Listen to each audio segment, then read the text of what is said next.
Direktang pinangaralan at pinuna ni Senator Marcolita itong si Tito Soto dahil sa tila lantarang pagprotekta nito sa Kongreso kumpara sa kapakanan ng Senado dahil tila mas pinaniniwalaan itong si Itbulaga ang investigasyong isinasagawa ng Kongreso gayong nandoon ang maraming kasangkot sa maanomalyang flood control. Paano ba naman kasi kumpare ni Tito Soto itong si Tambi? Nangyayari ngayon sa nakikita ko, yung aming Pangulo ng Senado, mas gusto niyang proteksyon na ng mga congressmen kaysa sa mga senador. Kaya kayo nung binanggit ni Bryce Hernandez ang Senator Jinggoy at Senator Joel, ayun. Tinutektahan si Hernandez. Si Hernandez ang nakaproteksyon ngayon. O sinabi ko, teka muna, bakit ka ako nasa krami? O di nagtalo-talo kami. Ay siguro, alam nila, hindi nila mapangangatwiran. Bumaba siya.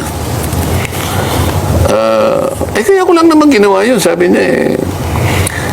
Mamaya kapag tayo ang nanghiram, hindi rin tayo pahiramin. Ano ba ito? Hiraman ba ito? Oo, yun nga ang punto. Yun ang lumabas doon sa iyong pagpupulong sana. Pero sinabi ko sa kanya, ano ngayon hindi tayo pahiramin? Marami naman tayong sarili.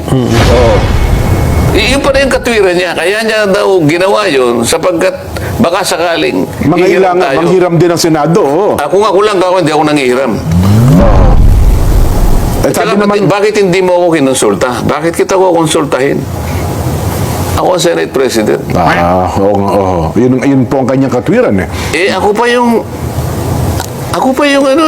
chairman eh. That time, opo. Nung i-commit mo siya sa Quezon City, sa Krame, hindi napalitan ka na nun eh. Hindi ka ako. Tingnan mo ka ako itong account ng news. 2:15.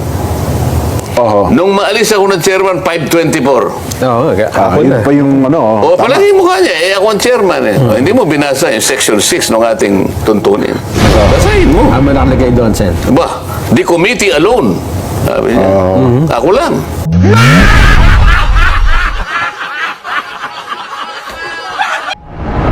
Binanata naman ni Senator Marcolita itong si Vico Soto at Tito Soto matapos ang tila pagiging bias ng dalawa sa mga diskaya dahil lamang kalaban ni Vico Soto ang mga diskaya sa politika. Sa House of Representatives, kung titingnan ninyo, ang pinaniwalaan naman nila, ang gustong papaniwalain, ay yung sinasabi naman nung Bryce Hernandez na pumunta naman sa amin. Nakikita mo, sinasabi nila na hindi kanya totoo yung short statement ng mga diskaya. Opo. Bakit nila pinresent yung Mayor Vico ng Pasig? Hindi ba dahil sa kalaban niya yon? Ano naman nung aming presidente na Senado ngayon, yung Vico Soto, hindi ba pamangkin niya? Pamangkin, yes po. O di may politika dito, hindi ba? Kaya mo lang ba sinasabi, kaya mo dinidiminish yung value nung short statement na yon dahil kalaban siya ng pamangkin mo sa politika. Kung ako siguro, dapat hindi ako magkukomment sa bahagi na yun Opo. Sapagkat kalaban ng aking pamangkin ito. Hindi siguro magre-recuse siguro ako Hindi ikaw ang volunteer na palagay ko inedit ito. Sa aking palagay, maraming butas ito. Hindi ka dapat magsasabi ng ganon sapagkat magiging bias ka. Dahil kalaban niya ng pamangkin mo. Sa politika. Tingnan mo na lang. Tinawag si Mayor Vico sa House of Representatives hindi para magbigay ng testimony, hindi para magbigay ng dokumentong makakatulong para makakuha ng maraming batayan.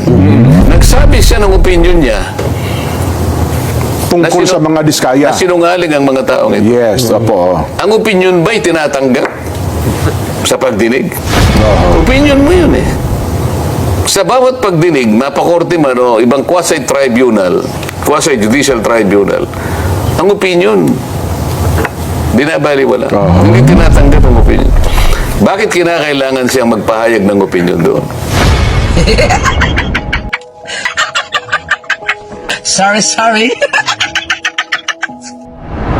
Inilantad naman ni Senator Marcolita ang tunay na dahilan kung bakit biglaan ang pagpapalit ng liderato sa Senado. Ayon kay Senator Marcolita, ay siya ang tunay na puntirya dahil napakanta na niya ang mga diskaya na tila patungo na sa tunay na mastermind ng anomalya. Paano ba naman kasi hindi nila mabibili ang dangal ni Marcolita kaya sanib puwersa na sila upang mapatalsik bilang chairman ng Blue Ribbon Committee si Senator Marcolita. Marami kasi nagtatanong, ano ba talaga nangyari po sa Senado, Sen? Siguro i-refresh nyo nga po yung ating mga kababayan. Kagaya nung nalalaman na ninyo at ang daming nagbibigay ng feedback sa akin, hindi lamang libo-libo, halos milyon-milyon na yata. Ay, opo, oo. Na hindi nila matanggap-tanggap na ako po'y biglang pinalitan Yun. bilang chairman ng Blue Ribbon Committee. Ang totoo po niyan, ako po talaga ang kanilang pakay. Oo. Ang presidente po ng Senado, si Senator Chis Escudero, ay parang collateral damage lang po yun. So tama po yung lumabas sa mga social media, Sen, na ang puntirya talaga kayo.